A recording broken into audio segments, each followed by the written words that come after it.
All right, friends, it's time to give you loyal listeners a discount on protein powder. You may or may not know, but I launched my very first protein powder 2 years ago. It's a grass-fed beef isolate with only 3 ingredients: grass-fed beef, either organic cacao or organic vanilla, and organic monk fruit. Now, if you don't want any of the added flavor and sweeteners, you can also just get unflavored.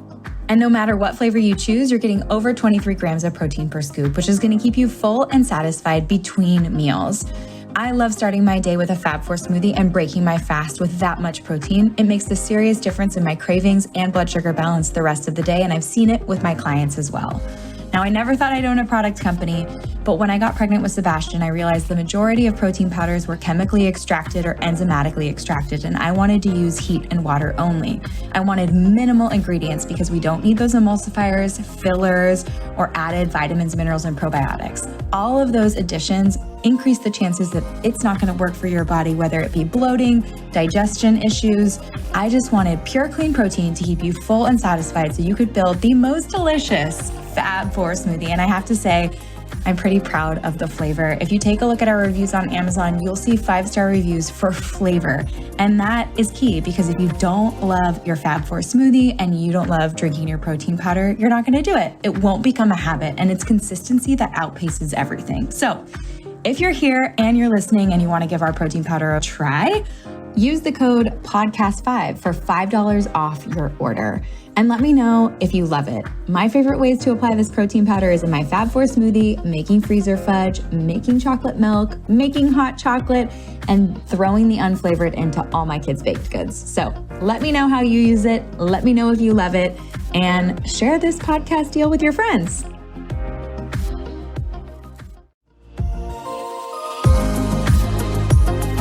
Jessica Murnane is the creator of the One Part Plant movement, author of the One Part Plant cookbook, and host of the One Part Plant podcast.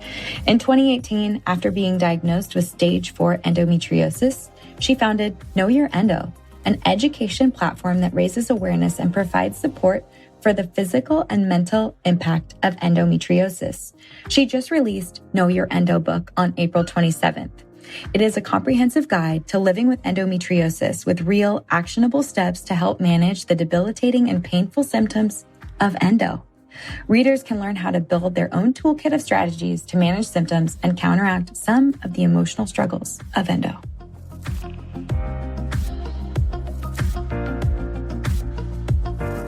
Jessica, welcome to the show. I've been so excited about this interview. Liz Moody introduced us, and I've been watching you from afar, and I'm just so excited to have a conversation with you all about knowing your endo. Thank you. And I know I put this in my email to you, but our cookbooks, or your first book, which was more than a cookbook, came out like around the same time, and we were on Liz's like top 10 cookbooks. Yours did like way better than mine, but it was like so fun to like finally connect in kind of real life. I know. So, well, your first book, One Part Plant, right? So people know it. I was a huge fan of as well. So it's thanks. Yeah, it's so nice of you. It is really nice to connect. I feel like the interwebs and Instagram and all of it, you just kind of like run circles around people, and eventually you're like, are we gonna just orbit, or are we gonna like actually cross paths? So I'm so excited to have you on today, and just thank you. I'm so thankful for you for sharing your story, because I think this is a really important one. I love a 101 episode. It's like one of my favorite things. Yes. And I think endometriosis is not talked about enough. It's underdiagnosed. People, like we said before the show started, they can't pronounce it, so they don't try. Yes. But let's get into the nitty gritty. Yeah. What is endometriosis? And we can talk a little bit about your story too, in becoming diagnosed, or, being diagnosed with endo, and kind of what that path was like for you. Yeah, sure. So one of my most favorite things, I feel like yours is like the smoothie game. Mine is like, let's share the symptoms of endo. I just want everyone to like have them burned into their brain. So if a friend comes to them, they can know. So endometriosis is at its core is an inflammatory condition, and it's when the type of tissue that lines your uterus grows onto the outside. So this can grow onto your bowels. It can grow onto your appendix. People have had it grown onto their diaphragm and even their lungs. So this is not just painful periods. In fact, a lot of people with endo do not have painful periods. It's like a huge misconception. And I think that sometimes means a longer diagnosis time for them when they don't have painful periods. I mean, so many people have told me, I went to my doctor, I thought I had endo, but they're like, well, you don't have it because you don't have painful periods. So other symptoms of endo besides painful periods are GI issues, which are huge. 90% of people with endo present with GI issues. And a lot of times that's the first thing that they sort of start to feel. And so many people with endo have been diagnosed with IBS. Painful sex, painful urination, urinary urgency, retention, frequency, painful diarrhea, constipation, fatigue. Fatigue is such a huge endo symptom. So as you can see, so many of these symptoms don't even have to do with your period. So a lot of times people are going to different specialists to try to get these other things treated, and people are completely missing the endo. It's so hard too, because it does impact fertility. And yes, that's another one. Yes. If you're missing the boat, or you find out you have endo after you're down the road of trying to get pregnant, it can be really frustrating. And I'm so glad that you're bringing up these other symptoms, because unfortunately, so many symptoms for so many inflammatory diseases or inflammatory states in the body really do overlap. But it's good that you're pointing these out, because if people are having them and they're unsure, this would be something to look out for. For you personally, what were the symptoms that came up or that led you down the road of thinking maybe you had endo, or was there a specific doctor? How many doctors did you see? What was your journey like? Yeah, I mean, that whole list that I gave you is like, I had all of those symptoms. So I definitely have had them all. I mean, the one thing that I have not had to go through is fertility issues. I did not want pregnancy for my body to make my family. I don't know if that was some sort of endo angel looking out for me or something, but I experienced excruciating blackout periods. I used to pee my pants all the time, was either constipated or had diarrhea. I mean, every single classic symptom. I remember so well when I first started having sex, I told my doctor how painful sex was for me. And this doctor told me that I just needed to relax more in bed.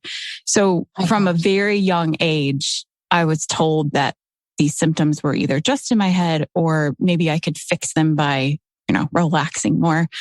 And so I don't even know how many doctors I saw, but I also didn't know about endometriosis.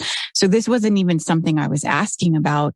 And it wasn't until I had 2 cysts rupture, and it was like a couple of visits to the ER, that I had a doctor there say, hey, maybe you should see this doctor, that finally pointed me in the direction of a gynecologist. And even then, when I was diagnosed, and this is the part that it's just, I think one of the hardest parts about endo is just because you get a diagnosis doesn't mean that everything is fixed or everything feels okay. So even after my diagnosis, I mean, I had a couple of surgeries, and then it just progressively got worse. And my doctor gave me the options of a hysterectomy or going on hormones, and I wanted to choose the hysterectomy. And if people know about endo, when I just described what the definition is, just because you remove your uterus doesn't mean that the endo will go away. If it's grown onto other parts of your body, taking out your uterus does nothing. So a hysterectomy is not a cure or treatment for endo. In the book, and this is what Know Your Endo is all about, is finally finding tools that I'm able to use to manage my endo. And, today is the second day of my period, and I'm sitting on this podcast talking to you, and it actually is bringing tears to my eyes, because I wouldn't have been able to do this 10 years ago. Wow. So I'm still in some pain, but I'm sitting here, and that is like a huge win for me. Wow. Yeah. I'm so glad you're here too. I know there are people listening that also probably had some of the symptoms that you've had and maybe not thought that it was endo. And like you said, it takes sometimes multiple doctors to get that kind of a diagnosis. But we want to give people the chance at health and to have all the hope in the world to be sitting the way you are on the second day of your period and being able to do it. So can we talk a little bit about your new book, Know Your Endo, and what some of those practical lifestyle tools you share? Can we back up for one more second, Kelly? Because I think the one thing that is like such a also huge component is the mental health part. Yeah. And although depression is not on that list of symptoms, people that have endo have a higher risk of developing depression and anxiety.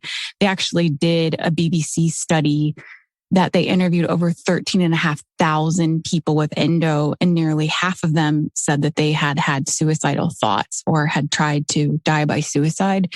And so I always want to bring that up because we can run through the list of physical symptoms, but I think that with endo, the mental health component is just as important as the physical one. And I mean, I think we can understand why there's so many mental health issues with endo, but they can just really get pretty dark and pretty deep. So I think it's important to also recognize that for people that are struggling, that might feel weak, or maybe they're just not strong enough. It's okay if you need to ask for help with endo. Definitely. Oh my gosh. I mean, just with the list of symptoms that you would have, that would put me in a really down place. Yes. Like, GI issues, painful sex. I mean, fatigue. These are things, I mean, those are like the things that make us feel vibrant every single day. Yeah, for sure.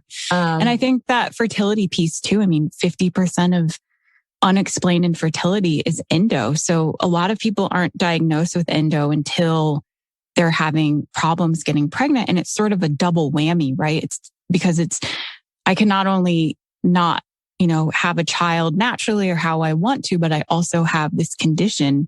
So sometimes we do really need some mental health help with endo. Wow. Did you have a personal battle with depression with your endo? Oh my gosh. Yeah. I mean, I wrote in the intro of the book, I mean, I didn't want to be alive. And I had I wrote about in the book, I had this fantasy a lot of just going to sleep and then waking up when I felt better. And, I write about in the book too, I think that idea of just pretending like I just wanted to sleep was just an easier way of saying that I wanted to die. Yeah. So, because I loved my life. I mean, I have amazing friends. I have an amazing partner. I have a great life, and I almost felt a lot of times guilty for not wanting to be alive when I had so much. So yeah, I was in a very, very, very dark place with my endo, and it's hard to climb out of when it's just month after month. You kind of lose hope a lot. Right. You're just like wading water. Yes, exactly. That's such a good way of describing it.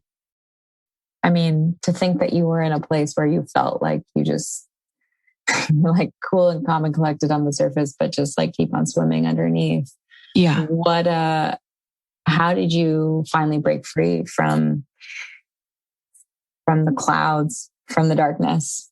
Yeah. Well, I mean, it's one of those things, and I'm sure you state this time and time again on your podcast. It's like, food is not a cure. Movement is not a cure. But these are the things that helped me get out of bed. And there is no cure for endo, but I like to really talk about these management tools because, I say this so many times in the book, but my big mission is for people to have more good days than bad. Because with endo, I mean, we really have to do our best to be our best. And sometimes that best might look very different than someone that doesn't have endo. So, I mean, my biggest tool, that was my very first tool, was food, and specifically really whole foods. More, I call it plant forward, because I feel like, I don't judge if people want to eat meat or whatever they want to eat. For myself, plants really work well. And when I started to change my diet, and, also my diet back then was like candy and French fries and microwave meals. So it wasn't like, it was a huge shift for me. I actually was like very upset about having to eat healthier foods, but it started to work, and I started to feel so much less pain, which enabled me to get out of bed to move my body again, which then, as we know, that's going to help you feel probably a little bit less depressed. And being able to move my body again just made everything better.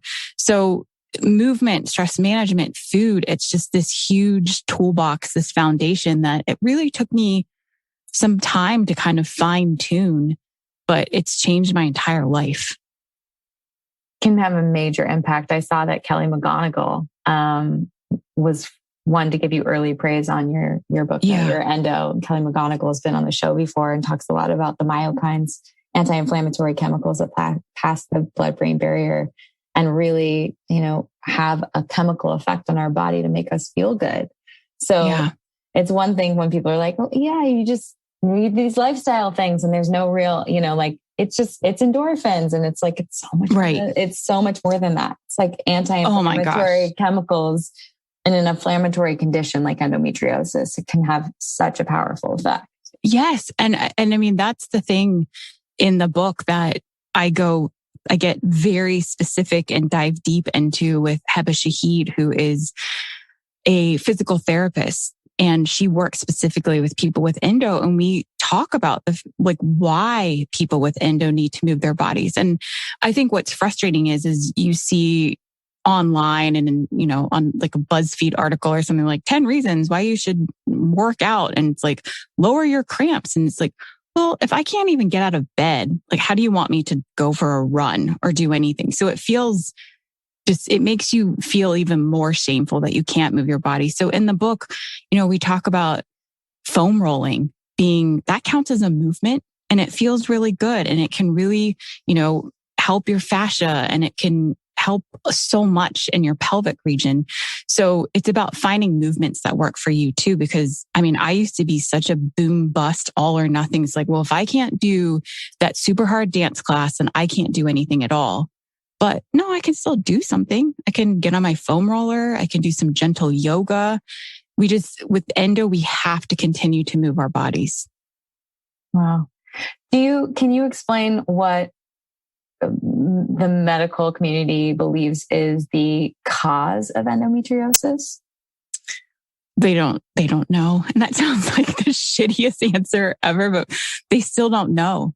There's multiple theories and everyone fights about the theories, but we don't know. And, the doctor that I worked with on my book, Dr. Goldstein, she believes it's multifactorial because, did I say that word right? I always feel like I add an extra, I just read my audiobook and I kept on adding extra syllables to that word, but she believes it has to be because if there was one reason why, we would be able to better treat it. We would be able to better understand it.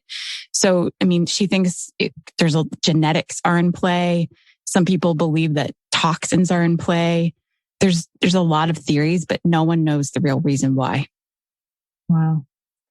Well, within changing your lifestyle, you reported to have less pain, less brain fog, less depression. Nicer person. Being a nicer person. And you said, and I quote, "My mind was completely cracked open with a new way of living. I actually felt like a brand new me." It gives me the chills. Yeah. What would you say if you were meeting someone who is just diagnosed with endometriosis?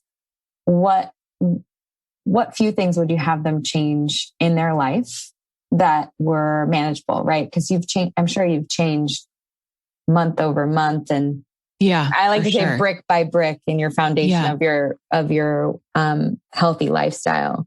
But what were the things that made the biggest change for you and move the needle the most? I think definitely, the food and movement, which we talked about, which we talk a lot about in the book, but something that we haven't talked about is just gaining a confidence of understanding and connecting. These are my symptoms of endo, and this is who I am. Because, I gave that example of frequent urination. I used to pee my pants. I tell a story in the book how I peed my pants in the nicest art museum of Chicago. And it was meeting my husband's boss, and I didn't know what to do with my wet underwear. So I ended up throwing them away.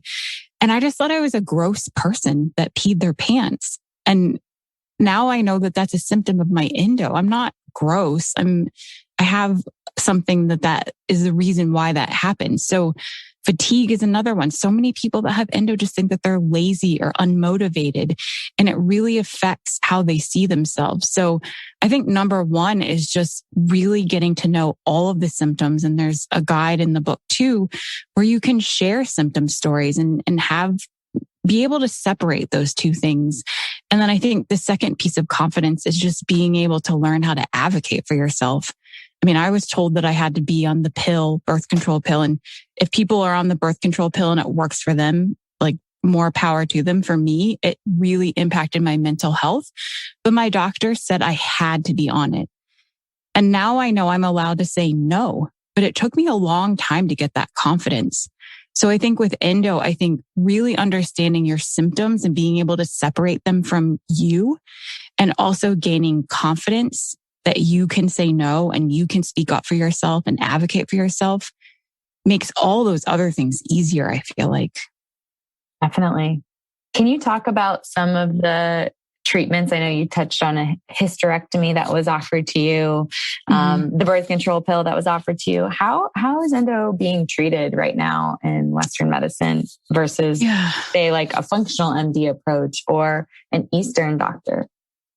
Well, I think endo is a little bit different too than I think some other things in the wellness world that are being treated all naturally. Because if, for instance, a couple years ago, I had a pretty giant ovarian cyst.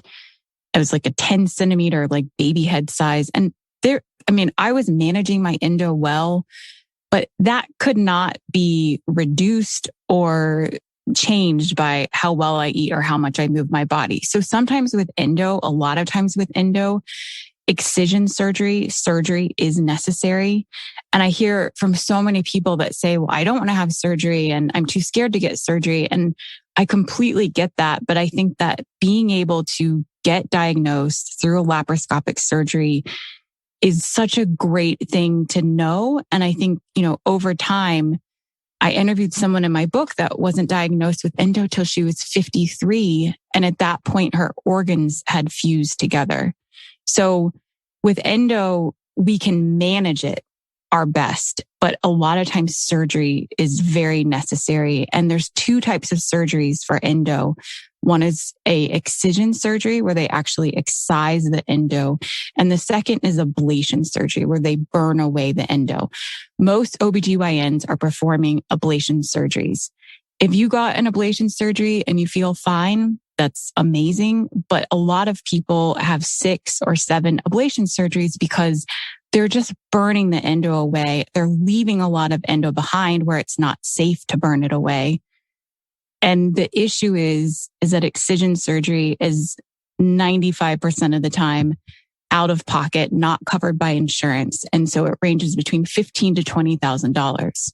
Wow. So and this is because of ACOG. I mean, the American College of Gynecology has one insurance code for endo, and it's ablation surgery.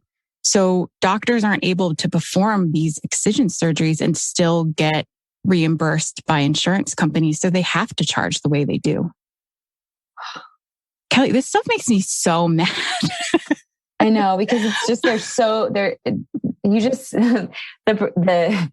the train is moving so slow when it comes to even like, I just know in the space of research to, trials in human clinical trials, to doctors actually being aware of new information, to then implementing it into their practice, to then getting it to the insurance companies of like, oh, this is how people are treating something off label, or this is a way better way to treat this. We need a code for it so I can be reimbursed, so that I want to offer it to my patients, so that I want to offer and spend more time with them, so that I can treat them well, so that we're not treating it with ablation surgeries that aren't working, the pill that isn't working, and we're forcing people on these things that they don't want to be taking.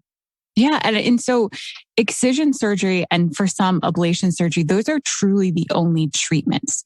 Now, the pill hormonal treatments like Orlissa and Lupron, So many women are told to get pregnant as a treatment for endo, which is the one that makes me the most livid. That is, having a baby is not a treatment for something. And so people are being told that these are treatments. Those are not treatments. Those are temporary Band-Aids, and a baby is not temporary. So the only real way to treat endo is through surgery. You can manage it in other ways, but not treat it. Let's dive back into management. I want to talk a little bit more about whole foods, plant foods, removing sugar and processed foods, and the benefits of that for you. Because I think that, not everyone is going to have the 15 or 20K out of pocket to do an excision surgery. Yeah, exactly. And so we're going to, and thankfully to you, you've written a book on how to know your endo and how to start taking charge of it. But let's give people a taste of what some of those endo toolkit, the tools are in your toolkit. Like how can we figure out how to take care of ourselves? And you have a 5-week guide where you detail everything out in your book, but can you kind of walk us through what each week looks like and how food's incorporated, since, sure. I love nutrition. Yeah, I know. I'm kind of want to see your thoughts on my food philosophy in the book. I'm open to critique on it. So the first week that we kind of already talked about is getting to know your endo, really exploring each symptom, how it connects to you, and feeling more confidence in your doctor's office. So that's week 1. And week 2 is stress management. And it was so hard to not put food first, because it just is my thing. Food. I love how food helps me so much. But when I really thought about it, I feel like so much of us, especially today with everything going on, stress management. If you feel stressed, it's impossible sometimes to even feel like you can make a meal. So I really help people walk through a stress management guide, because as we know, with a lot of chronic conditions, especially inflammatory ones, painful ones, increased stress can only increase our pain. So there's a lot of work that we do in it. There's some guided practices, not meditation, because I don't always think meditation is everyone's ready for it. And then week 3, we get into food. And my food philosophy for the book is called Good Foods, which means foods that don't make you feel bad. And I think that is very different for you than it is for me. And I think so much we see that phrase endo diet everywhere. I don't think that there's an endo diet. I think your endo diet is your own diet. My endo diet is my endo diet. Because for some of us, for instance, eggs make me feel horrible. They immediately make me have to go to the bathroom. Whereas other people, eggs make them feel amazing. So in the book, it's just really exploring finding your good foods. Now, I think we also know that inflammatory foods aren't great for inflammatory conditions. So we do talk about what I call the BIs, some of the big inflammatories like sugar and dairy and some processed foods. But I also don't want to villainize, because I don't want people to feel bad if they do eat them or they feel like they failed. So I think the base of it is finding the foods that make you feel good and doesn't make your endo feel worse or bad, and then kind of go from there. I just don't think that we have to be so perfect, especially when we're already stressed out about managing a chronic condition. Definitely. I love that you don't want people to feel bad or shameful about food. That's definitely a huge part of what I preach and what I believe, because just being 100% of something 100% of the time is just, it's perfection that's unattainable and is a shame spiral waiting to happen. But it is important to know those are inflammatory foods. And I think when people are eating, primarily what you call their feel-good foods, they're good foods, what make them feel good, having those things that maybe are the BI foods occasionally are not going to make them feel guilt. I think what ends up making us feel really guilty is we're trying to be perfect or we're stressing ourselves out about it, and we're never giving ourselves the opportunity to indulge or have something occasionally, right? But I love that it's individualized, because you're exactly right. there is no one size fits all. Like I love general categories for that reason. I have clients who are raw vegans and I have clients who are hardcore, like keto and keto paleo people. So you can fall along that spectrum and do any and all of those diets in a very unhealthy, inflammatory way. And you can do them in a very anti-inflammatory way. So I love that you've done that. How are you breaking down? How are you having them eat throughout the day to support endo? I mean, again, like that's why they should call you to schedule time. But like, I am not a nutritionist, and truly the food chapter is to help them just, I think the first step. And again, this is like something that you know so well. And it's something that I have been experimenting with for the last 10 years. But if someone is just now kind of thinking about what they're putting in their body, I think step one is figuring out what foods make you feel good and what foods make you feel bad. I think that's just kind of a baseline. And then really, you know, because I think a lot of times too, we hear anti-inflammatory, low inflammatory. This is, you know, great for your gut microbiome. But if you have SIBO, which a lot of people with endo have, garlic and onion is not going to make you feel good. Yeah. Even though it's supposed to be this amazing anti-inflammatory food, garlic. So in the book is just really a baseline of adding more plants, adding more whole foods, trying to, you know, limit or eliminate the big BIs, and just truly start to check in with how these things are making you feel. I love that. I love that. So week 1, know your endo, advocate for yourself. Week 2, let's work on stress and bringing it down. I love that. I actually really like that you put that before food, only because I'm such a geek on blood sugar, and I have clients who can be perfect with food. And if I put a continuous glucose monitor on them, I can see how their day went just simply by watching, you know, their blood sugar spike and crash based on stress, you know, and that's coming from adrenaline and cortisol and the release of stored glycogen from their liver, conversion into blood sugar in their bloodstream, a spike and a crash. And it's, you know, elevated insulin and something I can't control because we already have the food figured out, but it's the stress piece that's really causing the breakdown. You know, it can have massive changes and cascades across your whole body, affecting, you know, everything, even your microbiome. So I really like that you put stress in the second week. Let's talk about week 4 and week 5. Okay. So week 4, movement, talked about that a little bit, but just, oh my gosh, just this was the biggest aha moments for me in this chapter is just, you know, really learning more about when you have endo, how much you're scrunched and hunched and protecting your body. And it just is really not allowing your joints and muscles to kind of breathe and get, you know, nice and juicy and loose. So I hate the fact I just said juicy, but you know what I'm saying? Yeah. But so in this chapter, it's really reframing movement as to something that either you can only do when you feel good to something that you can do whenever. It, you know, a lot of some of the exercises and movements that we talk about in the book are ones you can do in bed.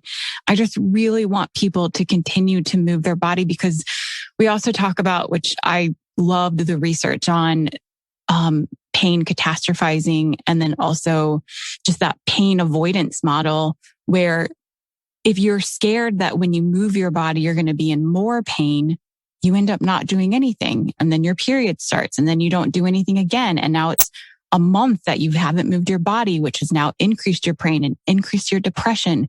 So any sort of movement is amazing. And Kelly McGonigal, I use some of her research in the book too. So the movement chapter. And then the last week is kinder body and mind, kinder mind and body, which is just really looking at what's in your house and what's in your makeup bag and what you're putting up or on your vagina every month in the way of menstrual products. And I think this one is one of the trickier chapters. And I want to see what you think too, because you can kind of find defense for both sides of it. Like the FDA is saying that parabens make no difference if they're in your makeup, whereas there's other studies that are showing that it can make a difference and could potentially cause cancer over time. I'm in the camp of if it might be happening, I'm going to avoid them. So this book is just really trying to look more at your cleaning supplies and everything that you're using and thinking about your toxin load, because I do think it matters. Oh, I completely agree with you. Obviously, chemicals, we can call them chemicals, we can call them toxins, everything is a chemical. So we'll call it a toxin, but it really is like, you're like a cup, if you're getting it from your makeup and you're getting it from your cleaning supplies and you're getting it from the bleach, chlorinated bleach in your tampons. And then you're getting it from, just being stressed and the food and whatever it is. Like, yeah, your body can handle a lot. We are just so miraculous, in my opinion, and amazing in our ability to heal. But at a certain point, your cup overflows. And if you have an inflammatory condition of any sort, I don't care if it's, like rheumatoid arthritis or, we should all, even if you don't have a diagnosed inflammatory condition, I think we all should be working harder to lower these endocrine disrupting chemicals as much as possible, because you're right. We don't know. It's nothing going to be, it's going to be hard to be conclusive on some of these things, but if we can avoid them, why not? Yeah. And, we talk about, I was freaked out about period underwear because I'm like, how is that going to work? But now they're my most favorite thing and they're really great for the environment too. And I think that's the thing with one of the reasons why I wanted to call this chapter Kinder is it's not just kinder to our bodies, but it's kinder to the planet too. And sometimes I think I see people that don't have the best diet for themselves, but then recycle and then they also make their own dog's food and things. So if it's not something you care about for yourself, sometimes you can put, the planet first too, which is kind of cool. And then the last chapter, which is kind of a bonus chapter, it's not a week. I explore Chinese medicine, pelvic floor therapy, CBD, cannabis, sort of the additional tools that you might need someone to either help you with or buy, because I don't think that those tools are always accessible to everyone. So I didn't want to include it as part of the weeks. That's smart. Yeah. People might not have the resources for everything, but can we talk a little bit about these alternative therapies and how and what you've used to support your endo? Weed. A lot. Okay. It's just, I'm not able to be high during a podcast, but definitely if I was not recording this right now, I'd have a little bit of weed oil on my tongue. Okay. It helped that with mixed with a little bit of THC, definitely just calms my body down. I'm not looking to get super high. I just want my body to relax a little. So I know that there's actually a really great podcast called How to Do the Pot. And the woman that started it has endo. And so it's really this really informative guide about using cannabis as plant medicine and how people with chronic illnesses can also use it. Traditional Chinese medicine, I will say I have tried it. I didn't use it maybe consistently enough, but I know that people have had great success with traditional Chinese medicine for endometriosis. Pelvic floor therapy, huge for people with endo. I think especially if you suffer from painful sex and bladder issues, it can be very, very helpful.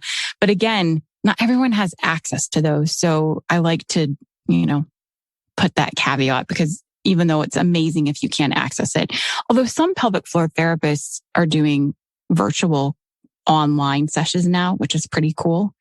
And then we also talk about lymphatic drainage movement, and that can just be drinking a shit ton of water, foam rolling, using a mini trampoline. All of these things are going to help at least a little bit. When it comes to, I'm just curious because you would be using it and it's something that's worked for you. And I probably am going to admit my lack of knowledge here, but weed oil with THC, isn't weed oil the THC? Weed oil with CBD. Oh, okay. Got it. Sorry, THC and a little CBD. So it's like mixed together. Got it. And I'm not able to actually purchase that where I live, but if people can go to dispensary, you can get the THC CBD combo and it just works so well. I like it best. So I take Juna CBD with a little bit of weed oil with the THC, and it's just a really great combo. Got it. Cool. Yeah. Educate me, sister. Okay.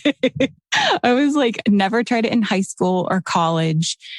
And then I tried it one time right around my period. And I was like, oh my gosh. So I use it during my period and it's just been magical. Really supportive. Yeah. Yeah. No, I know I've used CBD with clients in the past just to calm their body. And most of the time I'm using it like even topically for pain, like a CBD peppermint oil that they can massage on their body. Like I love Sagely. That's a great brand. Oh, yeah. Mm-hmm. But yeah, no, I was just curious. Just wanted to make sure I got that right. It's funny because I don't actually take CBD unless it's with THC. I haven't really found, and I know people have huge benefits from CBD. I've not felt them. So I don't use it on the regular. Yeah. What is the odds that someone would have endometriosis? Well, 1 in 10, I like to say now 1 in 10 people born with a vagina, because a lot of transgender and people that don't identify as women have endo, but 1 in 10 women or girls have endo. So that's a lot of people. You for sure know 10 women in your life, and one of them most likely has it.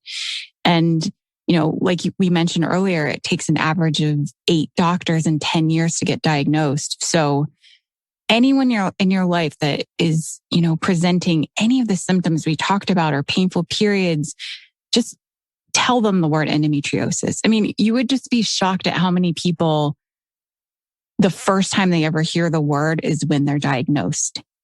So just that symptom awareness and just people knowing the word. And you don't even have to say the whole word. You can just call it endo. Wow. Well, you know what I'd love for you to do is walk us through a day in the life of you. Oh, just so that someone can have an idea as to how you're really taking care of yourself throughout the day with endo, examples of what you're eating, examples of how you're moving. I know everyone moves differently and everyone eats differently, but just give us a little taste of what it looks like to eat whole, to move your body, and what you're doing on the reg. Yeah, I like this question. We'll not do today because it was it was like a period day. So we'll just say I usually wake up around 6:30ish when my son wakes up. I do my best to fill up this giant water jug because Kelly, this is like one of my worst things is to drink enough water during the day. I don't know why. So I got a big jug and I try to fill that up as soon as he wakes up to make sure I drink enough. And then after he's at school, I usually start my day with a smoothie. Not copying your thing, but I really do I'm right there with you, sister. It's all good. So start my day with a smoothie. And then I usually try to work out first thing because I'm the type of person that can just decide because I have too many emails or have to do this other thing. I can't move my body today. So I usually either do a glow class. I love their Pilates classes, or I'm rebounding for 20 minutes. And I usually watch a show I like when I'm doing it. And then I always am doing some type of foam rolling, even if it's just for 5 or 10 minutes, just rolling out my back and my booty. For lunch today, I can tell you what I had for lunch today. I had these beets that I made and this hummus, some cabbage, and I had a little bit of sweet potatoes with it. And it was kind of a perfect lunch for me. And then just usually work until my son comes home. And then dinners range from soups to, broccoli and bok choy and tofu over rice or something. It's usually just a bunch of vegetables. And then, part of my, as they call it, self-care is, watching shows I like at night and reading books. I really praise people that have like a huge meditation practice, but it's just not for me. So I find meditation in other ways. I love that. I love that you're being honest there, because there is something about meditation recently where people are like, well, you don't meditate, and Yeah, you're it's like, oh my gosh, no. And there's actually some research in women and I had someone on my show and now I'm blanking on who actually told me this, but that women do better in moving meditation.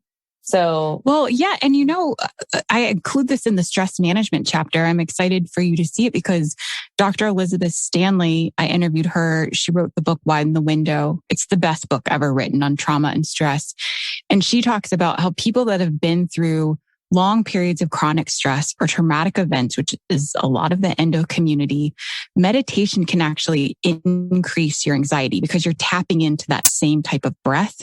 So for people that feel more anxious or just don't feel like they can meditate, she offers some other solutions as to ways that you can do that. And one of them is a walking meditation. I love that. You got to find what works for you. For me, it's breath work. I like to breathe. And I think that it's giving me something to do, and then I can tap into like, what is it that's coming up for me? But yeah, meditation for me a lot of times is my to-do list. And I'm like, this is not calming me down at all. I know. And I'll have to tell you the one last thing I do, which is super bougie, and I know it's not affordable for everyone, but I did get a discount code on it, is my sauna blanket. Oh yeah. It is something that I feel addicted to it in some ways because it just really helps my inflammation a lot, just sweating it out. So that's another thing that I like to do a lot, but I don't always mention because I know that, I got a huge discount on mine. It's not affordable for everyone. Higher dose. Yes, exactly. Yeah. You probably I'm sure someone has a coupon code for it. I have a sunlit sauna, but I bought a sunlit sauna before I bought nightstands for my bed. Yes, and I still don't have nightstands for our master bedroom. And it was funny because we moved to an apartment from like a condo down in Orange County during COVID. And I did some kind of Insta story and I got like 30 DMs from people being like, you finally got nightstands. And I had to write back and be like, this long-term Airbnb is fully furnished. I still don't priorities, have man. But it's just exactly priorities. I have a sauna and a Peloton and I have no furniture. It's cool. I don't need a coffee table or nightstands. No. Yeah. Yeah. I love that thing. It just helps me so much. I think that is my meditation. Actually, that's how I meditate, is in that thing. It's great. Calms you down and makes it work. Yep. I love day in the life. I think it's a really good way for people to understand there are so many different iterations on how your day could go, and how you can take care of yourself with movement, with whole foods, with, drinking water. I have a way for you to drink more water. You just need to put element in your water. You could get the raw unflavored version, but it's sodium, magnesium, and potassium. It'll make you crave water and drink like. Oh, really? And it's actually like proper hydration versus I did a podcast with the founder and you'll have to check it out. I'll send it to you. Is that the one on electrolytes? Yes. It's Element is the name of the brand. And it's Element. Rob Wolf started it. That'll Rob Wolf. Okay.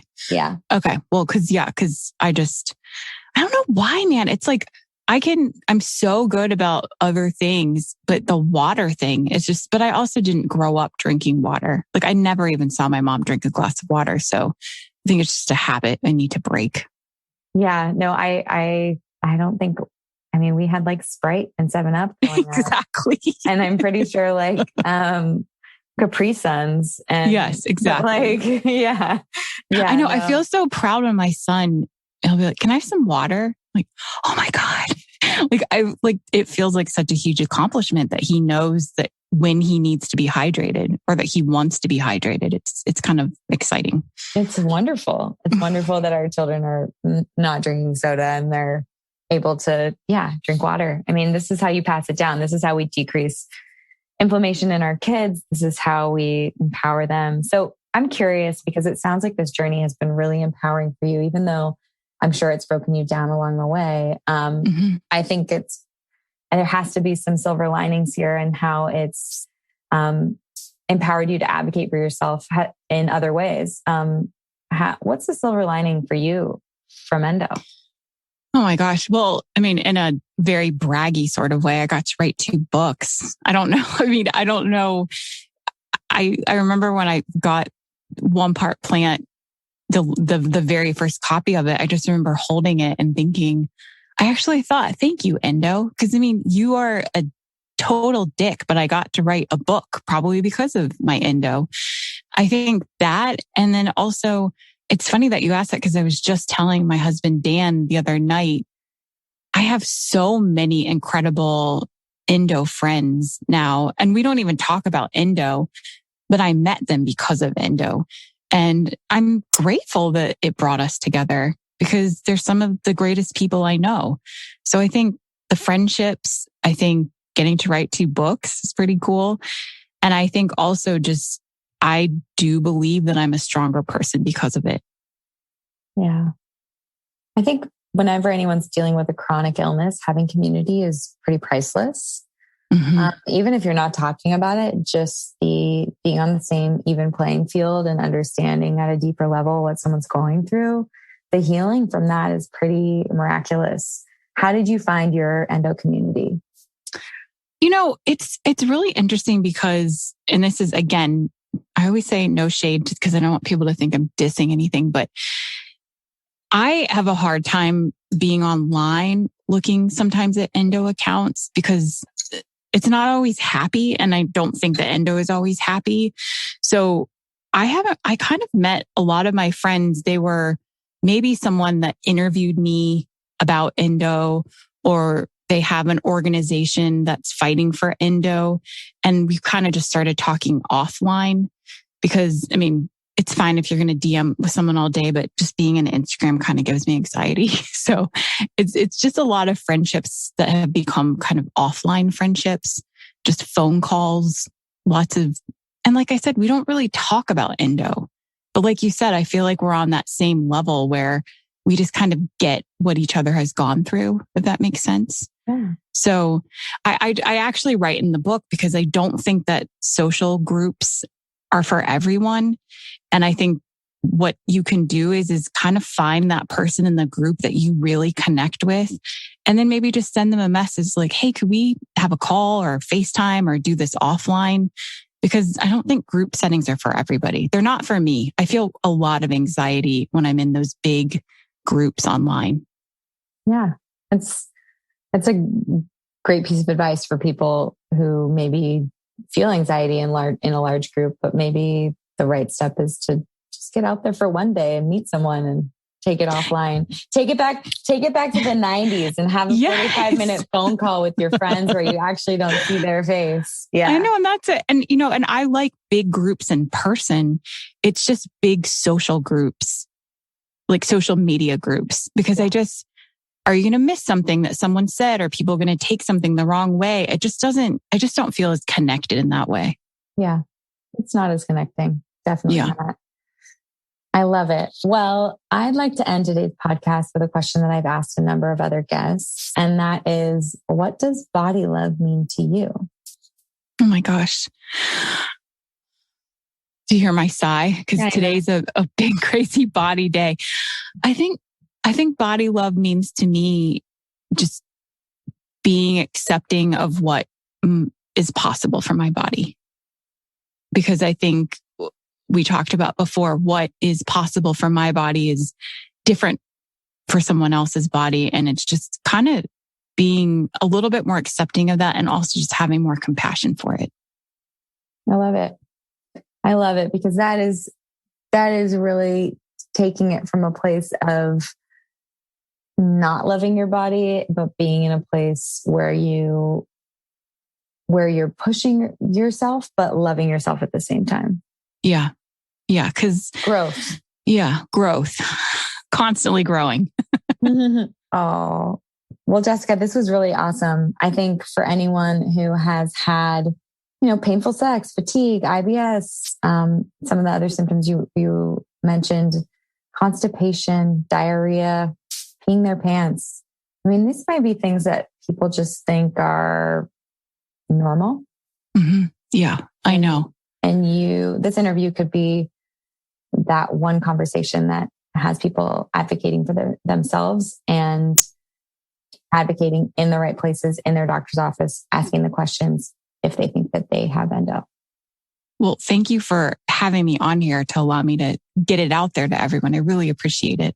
Oh, I think it's one of those conversations that needs to be had. If it's 1 in 10, that's someone listening doesn't know they have it. So thank you for being here.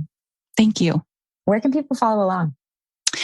You can check out the Know Your Endo book at knowyourendo.com/book. And there's tons of places you can order it, including Canada, Australia, and the UK and the US. And then you can find me on Instagram at Know Your Endo and also my website, jessicamurnane.com. I love it. Thank you for being here. Thank you. Thank you for listening to Be Well by Kelly. Please subscribe to the show on Apple Podcasts, Spotify, or wherever you listen to podcasts. Learn more at bewellbykelly.com and follow me on Instagram at bewellbykelly. I would love if you picked up my books, Body Love and Body Love Every Day. They're sold on Amazon and at all major booksellers.